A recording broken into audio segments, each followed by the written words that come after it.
Hey, welcome back to SOS. I am Staff Sergeant Badass. I gotta hurry up and finish this survival bag series. This is taking too long. I'm gonna do the food and we'll cover some other stuff and we'll get into water and then random stuff. The survival bag series, it's in the playlist, so you can catch up if you want. It won't take too long, so we're gonna get into this stuff. Yeah, I'm going to hurry up and get into it. It's okay. Don't worry, it won't be 30 minutes. Calm down. Okay, here we go. Take a look. Gander. Take a gander. Okay, so some people do things differently, and the reason why I do things the way I do is because I've done it so much, okay? Your freeze-dried stuff, I would normally take freeze-dried stuff. If I stressed the weight of my pack, then I would probably go with freeze-dried. But also keep in mind, if you're going with freeze-dried, you want to know there's a water source always nearby. I don't know where I'm headed this time. I don't know if I'm going to have a adequate water source at all times, and I might have to make several trips to go get water. So I don't know how that's going to turn out. So this is how I prepare for these types of trips. Just so you note that. And this is not for a bug out bag.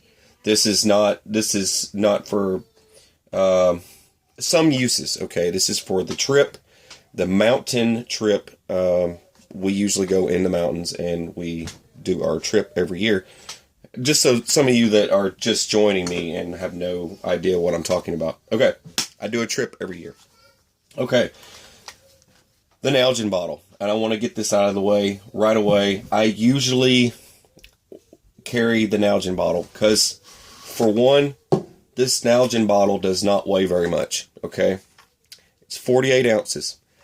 Before I leave for my trip, I know this is going to sound horrible because grams equals pounds equals pain, correct? Correct.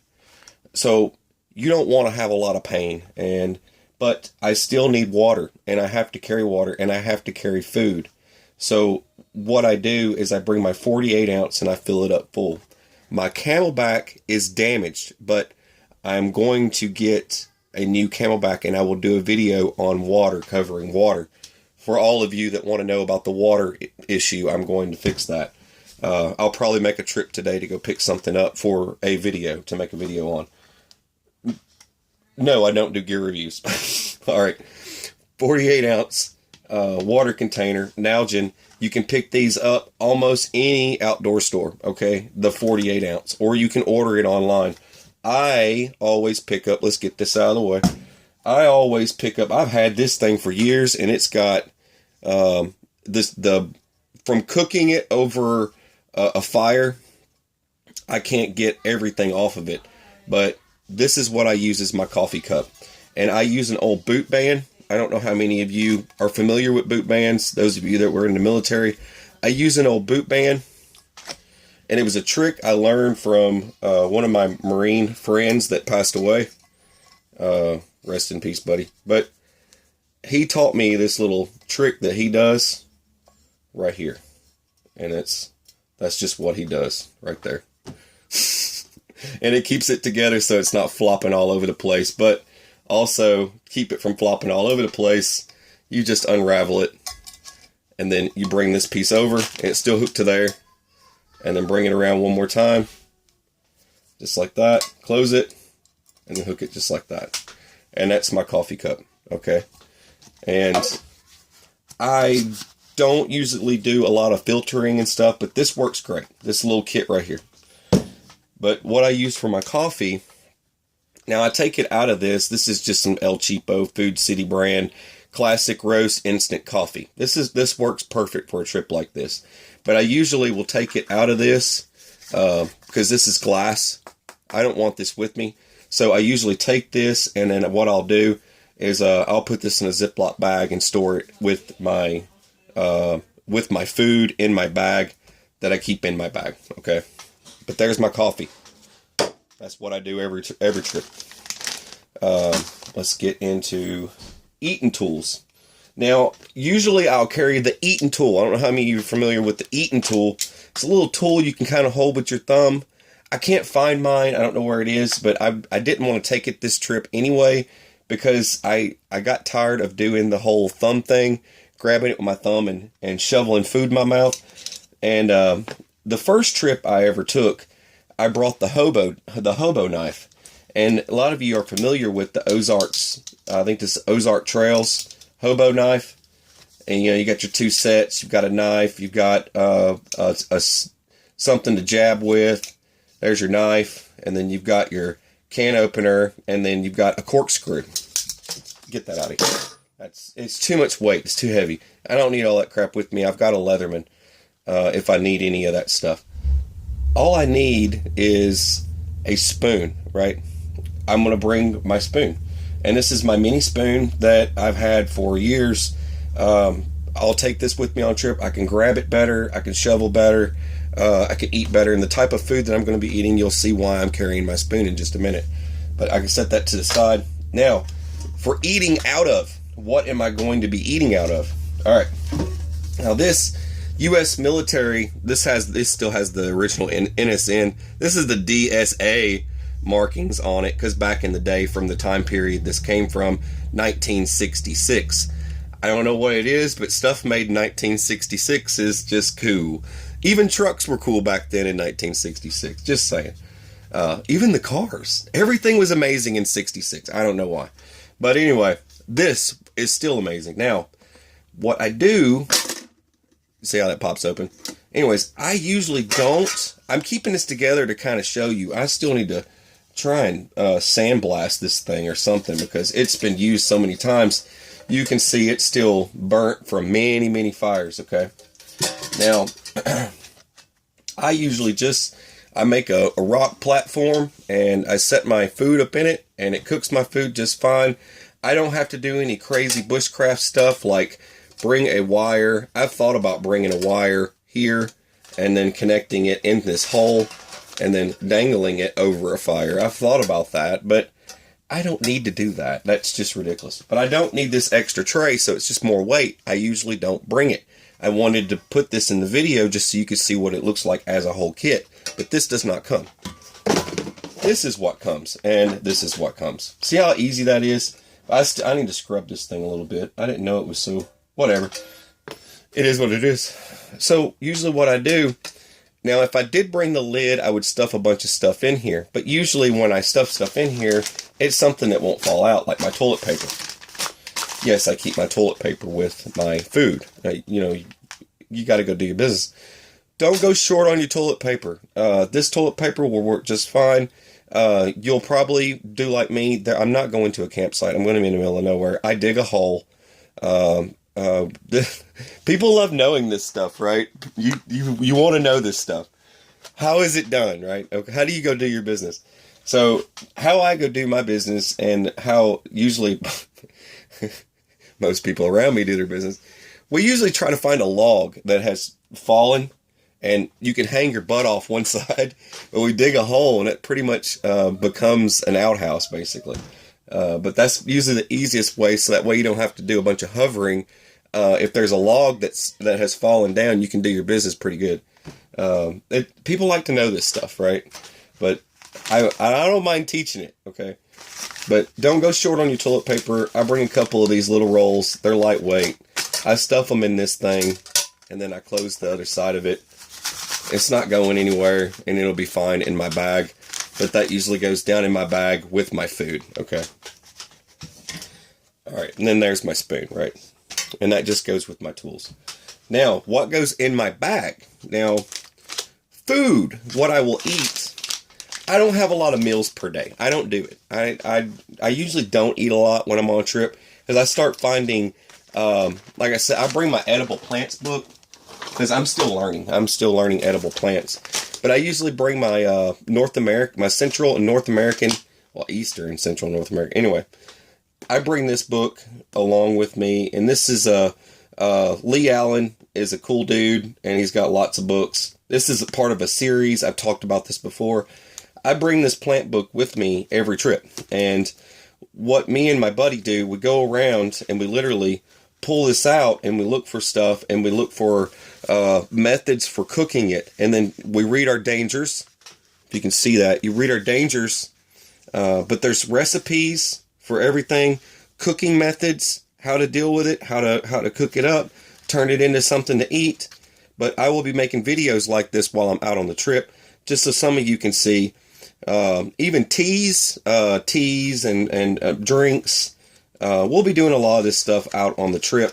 You'll learn a lot about different types of stuff in my area, or just in the United States. You might find something that's common here will be common where you're at. Okay, but this edible plant book comes with me, and that's usually what I will do for some of my meals, because I like to experiment and learn new things. But there's no point in going out on this trip if I'm not trying to study. And this is part of my studies, okay? All right. And that's what I recommend for a lot of you. Go out and do. Go out and do it. And I've said it a lot of times, go out and do it. That's the only way you're going to learn it, is to just go do it. All right. My favorite tuna of all time. Now, I'm not like most people that pack Spam, okay? You're not going to find any Spam. I can't do it. I did it the last trip. I brought Spam with me and I tried cooking it up and eating it and stuff. And I just, oh man, it just disagreed with me. I did not have fun with it. But my favorite tuna of all time, I bring something I like. I don't have to go cheap on my food. I bring what I like, and this is not going to expire on my trip, so I don't have to worry about it. I do the Tuna Creations by Starkist, and it's the lemon pepper. The lemon pepper is the best. I'm telling you.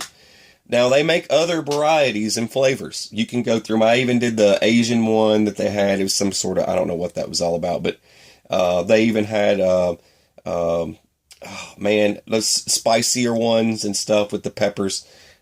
I don't mind those. So this is what usually goes with this lemon pepper for everything. And then the only thing I change is the rice that I add to it. So I've got lemon pepper, lemon pepper, lemon pepper, and lemon pepper. Okay. I only need like 4 of these. Okay. So I bring 4 of these, right? And I mix it into my rice. I have a big meal. So I mix this into my rice, and I only do lemon pepper. And I've just learned from my mistakes over the times I've done this that it's not cool. Trust me. But that goes in my bag. Now, rice. I use Uncle Ben's Ready Rice. I don't have a microwave out there. So what I do, just so you guys know how I deal with this, I add just a little bit of water, okay? I add a little bit of water to it so I can get some steam going when it's cooking and it boils a little bit. But I add a little bit of water, and I mix this with my tuna in my pan over there. It fits perfectly, and I can cook it perfectly. But I do like the garden vegetable, and garden vegetable's good. So I get a couple of these because I like it so much. But the other one that I love is the red beans and rice. It's another one of my favorites that I like to add to the lemon pepper. This usually turns out really good. But this, I bring a couple of these, and I bring a couple of those, and I mix it in with my tuna, like I said, and it's fantastic. Now, this I usually will break apart, but I bring some sort of beef jerky or deli sticks or something like that I can munch on if I get hungry and I don't have time to build a fire and cook and all this stuff. But this is usually for the long haul when I'm walking for a long distance. And in the middle of the day, we start getting hungry and we take a pit stop and we eat.